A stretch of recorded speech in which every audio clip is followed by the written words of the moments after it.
coming from below. I think you've become mad. Almost as if something is moving below us. Act a little peculiar and you're an outsider. Perhaps you've always been mad. We know this program to bring you a live broadcast from the once defunct but now resurrected lost arts. Listen, don't you feel it? Brigham.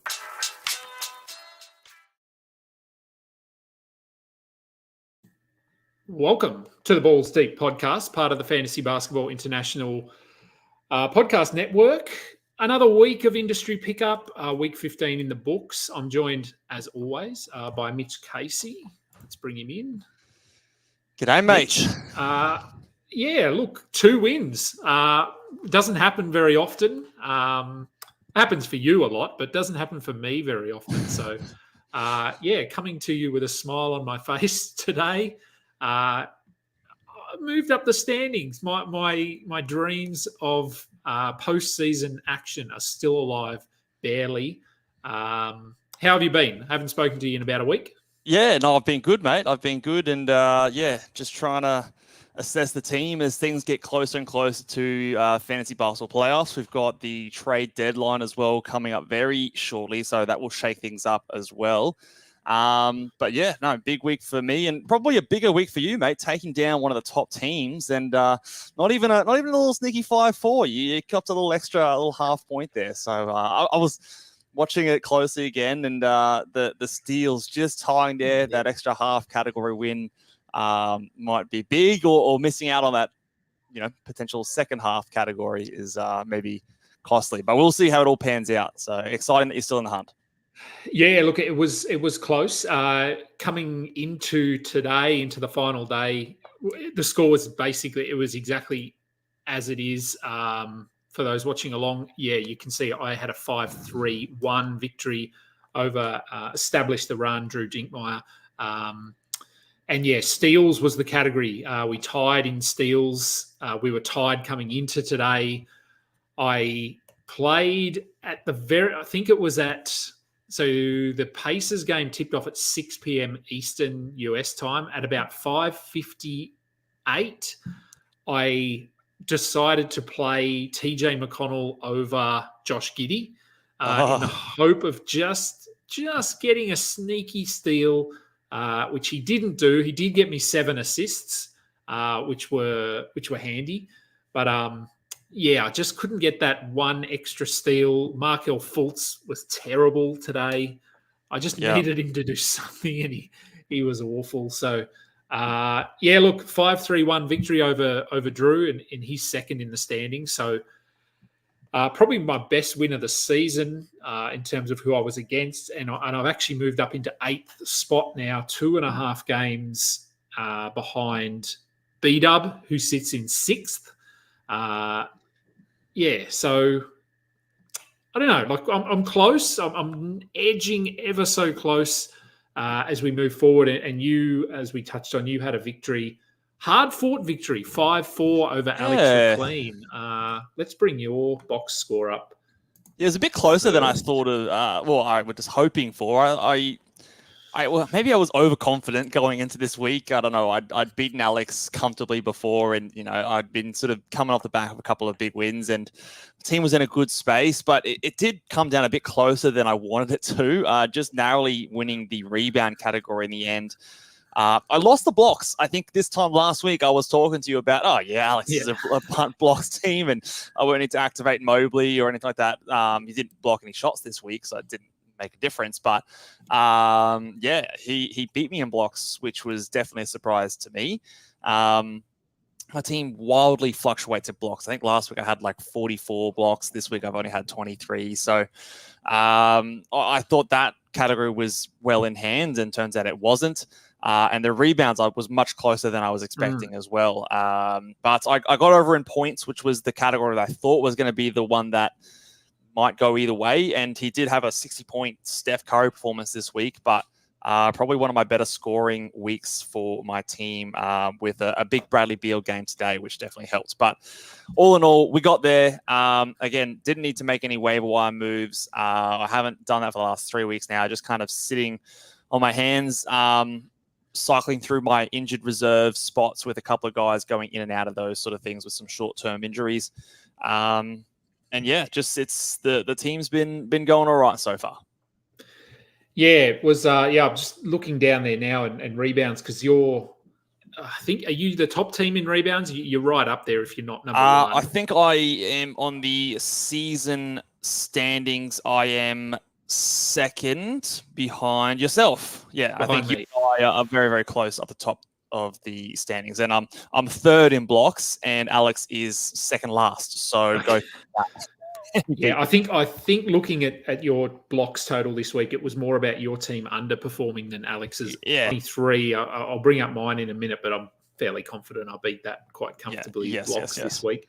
So yeah, look, it was tight, but it does keep you. If I bring those standings back up, keeps you in fourth. Now, were you third heading into this? I was.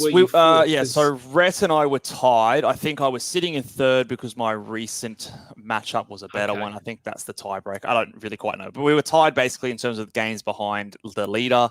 Rhett had a 6-3 win. I had a 5-4 win. So he's moved one category ahead of me. But I've basically been sitting in that third or fourth spot for the last several weeks, and as you can see in the screen there, it's a pretty comfortable spot because I'm 6 places or 6 categories ahead of the next place team. So I feel like I'm comfortably going to be there or thereabouts in the third or fourth spot come fantasy playoff time. So don't need to make any rash, short-term minded decisions at the moment. I'm sort of seeing how things play out with a long-term focus.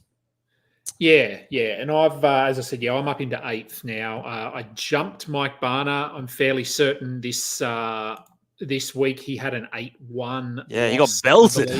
Belted by Josh. So me beating Drew this week and then Josh having an 8-1 victory, I think moves him about 11 games clear at the top.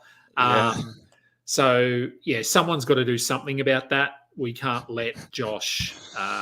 This is all perfect and primed for him to just coast into the playoffs, have that early round bye, and then bang, first or second round exit, and for a disappointing week in the finals. I can feel it. I can feel it in my bones. So look, I would say, I mean, we've still got, I want to say we've got maybe 4 weeks left. Josh has probably got top spot locked up. I would say so. He would have to fall in a heap here. So I think both he and Drew are probably got those top 2 spots locked up, and then it's yourself and Rhett in 3 and 4, and then a little bit of a battle from 5. So we've got Micatron, Watch the Boxes, who is on 67 and 65. 67 and 67 for B-Dub, 66 and 67 for Noah Rubin, 64 and 69 for me. So I'm still going to need a little bit to go my way. I'll bring up my box score from this week. So 5-3-1, as we said. I won my categories that I need to win. I won field goal percentage. I won rebounds, 307 rebounds. It's a solid rebounding week for me. 45 blocks. Actually only won by 7 blocks in the end. So it was never really in doubt. I think he pulled a couple back today, I want to say. I think Drew's team is sort of more towards the top in the blocks category. Yeah. So who got in blocks today? Someone must have got some weird out of position block. Oh, Damian Lillard got 2 blocks. There you go. Jamal Murray got 2 blocks. So not really expecting high block numbers from 2 of your guards. But so I did end up winning assists for the second time this season. Won by 7 assists. So maybe those 7 TJ McConnell assists proved vital, but would have liked a steal as well to get me that extra half point. But look, at this point, I'm going to take any win that I can get to keep me in contention. If we have a look at now, I mean, we'll talk about a little bit more, but just obviously relevant news that came out today on Joel Embiid's knee injury. He's going to undergo surgery. Look, I listened to Josh's podcast already to get his opinion on it. What are your thoughts here? Like, I guess the question is going to be, can I drop Joel Embiid? Yeah, I think you could pretty safely drop him. I think obviously if you have an open IR spot, you put him in IR. But if he's having a meniscus surgery, I think the shortest turnaround is going to be 6 weeks before he's back out onto the court. And that, to me, seems like a very optimistic viewpoint. I've been looking at some tweets that they seem to be very cryptic about a lot of these kind of informations, not labeling if it's a repair, if it's a removal, or anything that actually give us some solid information. But it's, what was the tweet I saw? It was something like I can't remember the wording. Oh, here it is a corrective procedure this week to address an injury to lateral meniscus. So that doesn't tell us anything. He will address the displaced flap in the meniscus. He will be sidelined. So we know with meniscus injuries, and Jaren Jackson Jr. was an example a couple of years ago where he had a repair, and that put him out for basically, I think it was like 8 months or something like that. It was a long time versus a removal. So if they just go in and clip that sort of loose flap in the meniscus, then he can be back in time for the regular season or the actual playoffs in the NBA. But in terms of fantasy basketball playoffs, I think it's a very unlikely scenario that he's going to be back in any kind of meaningful way to help our teams. And the only time, if you've got to make moves and you've got other injuries, you've got other things to deal, I do think that it more than likely is safe enough to drop him. If you're at the top of the standings and it's not that vital, of course, wait until there's some more concrete information out there, because obviously it's freaking Joel Embiid. He's the best player in fantasy basketball. But if you are in the mix and you've got to make some moves, I think it is fine to drop him. Yeah, and I think the wording, as you said, there's been so much cryptic stuff, and it's not isolated to this injury. We've had it from a number of teams this season where they just won't tell us what the injury is. I'm not sure of the reasoning behind that, but corrective to me indicates that they are trying to fix this and not simply cut it or trim it, which that is the lengthier, as you said, with Jaren Jackson. I'm pretty sure from memory, this was also the injury that Zion had. Could be, yeah. I think he had like that 1 year. I think it was like his third year in the NBA where he basically was out for the vast majority of the season. Yeah. He missed significant part because he had that repair. So and Embiid has already had meniscus surgery in this knee, I believe, where they did some work. So I guess it's weighing up this year versus long term, because if they were to trim it and get rid of it, his long term prognosis would not be good. So I'm okay with, I think, dropping him, as you said, unless you're right at the top of your standings and you can afford to wait a week, and maybe we get some news. But I think he's probably someone we can move on from. Unfortunately. Good for you in the industry pickup league, because one of the teams ahead of you is Noah Rubin, who does have Joel Embiid, and I do believe that I come up against him not this next week, but the week after. Oh no, I don't. Sorry. Okay. I thought that's great. I've got Noah on my show tomorrow morning, so I will remind him of that. Just point that out. Yes. So I've just brought up, waiver wires pickups have been pretty stagnant the last week. Not really a lot happening. I managed to get Josh Hart last week, maybe the end of last week, for $100. Beyond that, Alex Reclean picked up Paul Reed. Not that he really did much this week. Precious Tachua for $19. But not much beyond that, really. What are your thoughts on Paul Reed? Because I've had some questions about him. We obviously have said to managers that he is the player we want to be prioritising here, and then he's gone and had a couple of duds. So are we sticking with him? Absolutely. I think this is par for the course of Paul Reed. He will do this from time to time, but on the vast majority of cases, when you look at when he has the opportunity, which he does have for probably in most likelihood the rest of the season, he is someone that can put up top 60, top 50 value. It's not coming from points. It's not coming from threes. It's not coming from assists. It's coming from rebounds. It's coming from steals and blocks and field goal percentage. And that's all things that he can do even in low 20s, mid 20s in minutes. And he is someone that I expect to at least get sort of your 24 to 26 minutes a night. I think the one or two of the duds, there was an explanation to say that he was sick. So his minutes and performance was down.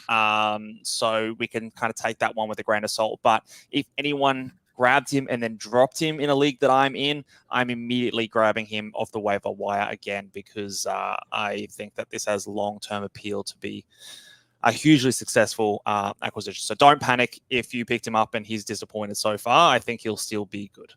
Yeah, and if you didn't get him, just keep an eye on your waiver wire, because there are going to be managers that will drop him because he hasn't sort of been as advertised. And yeah, I think it'll be a little bit up and down. Like he's not going to be a consistent, let's slot him in and he's going to put up Joel Embiid numbers. But I think when it all washes out in 4 or 6 weeks, he will be probably a top 100 player, someone that's worth rostering or has been worth rostering.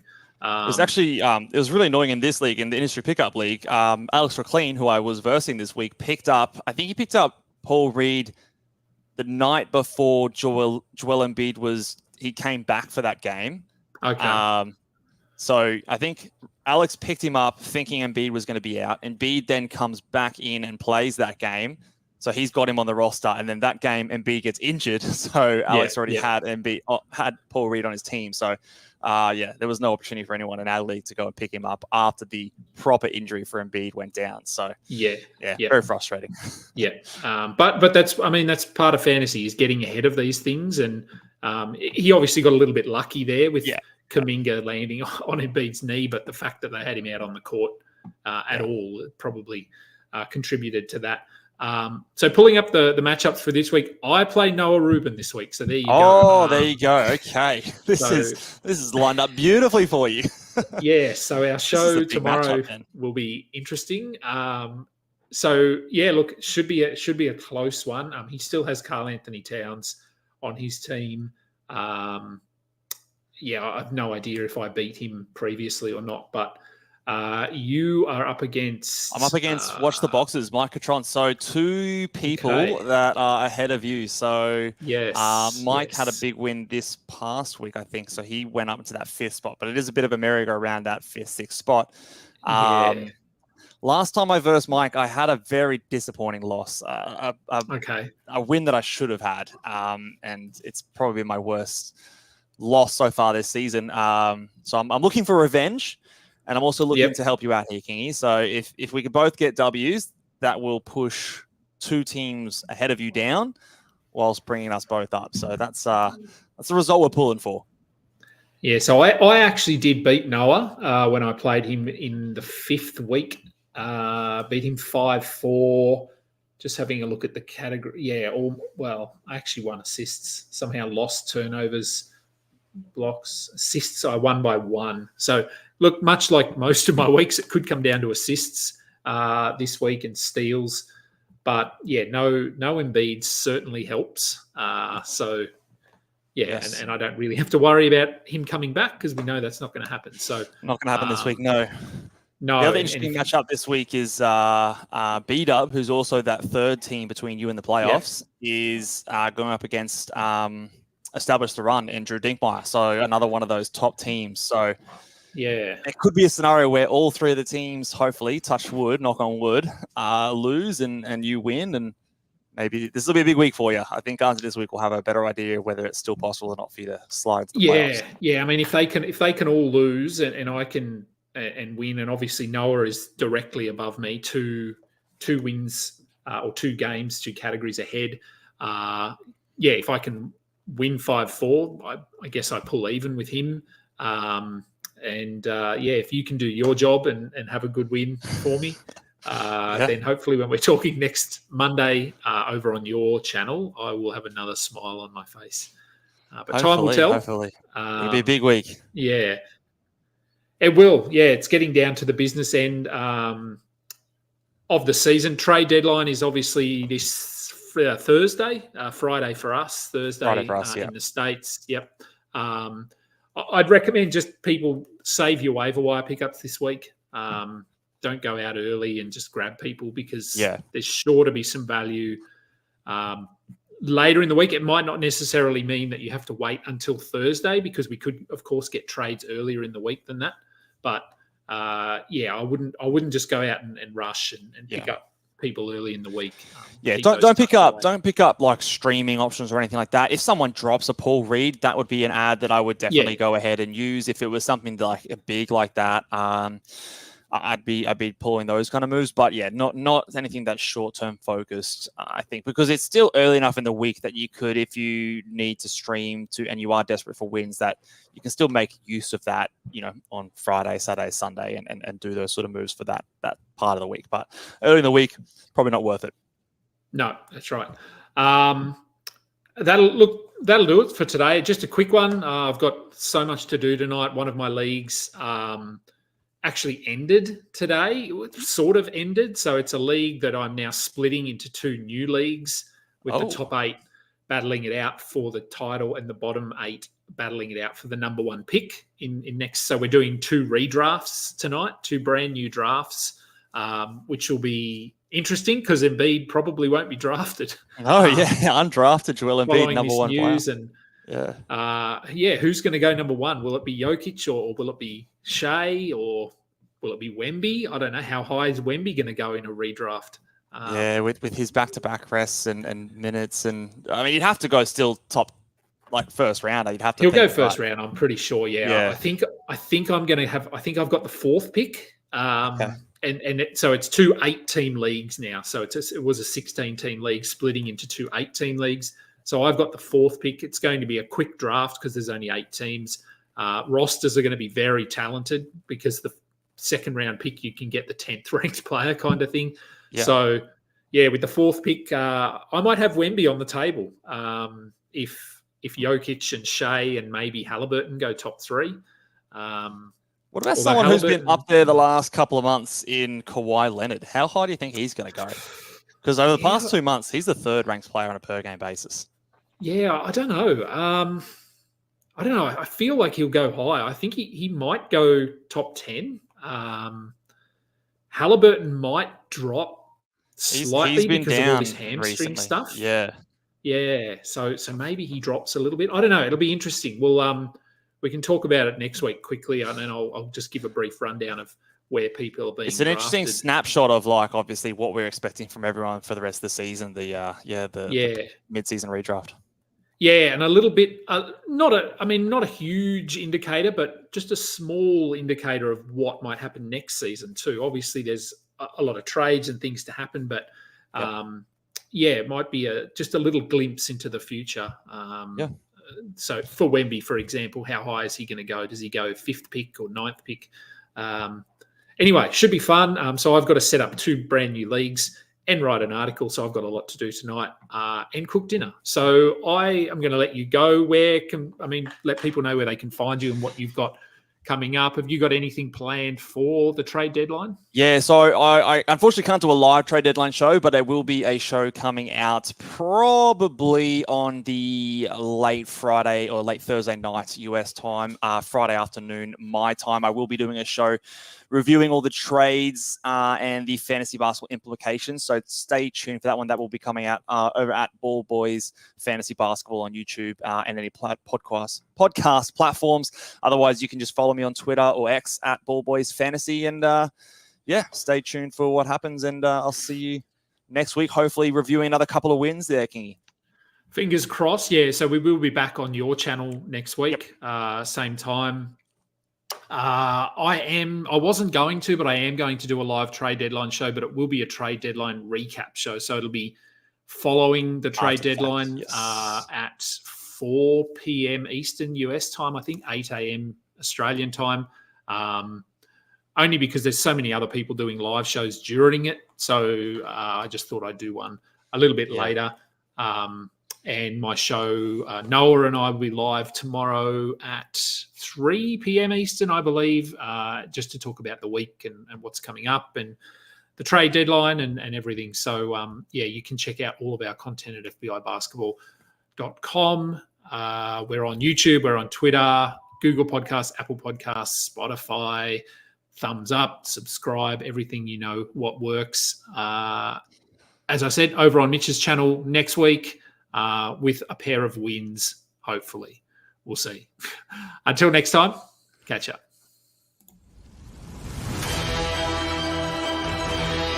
You just listened to another episode from the Fantasy Basketball International Podcast Network. Thanks for joining us. And for more information about joining our community, please check out our website at fbibasketball.com.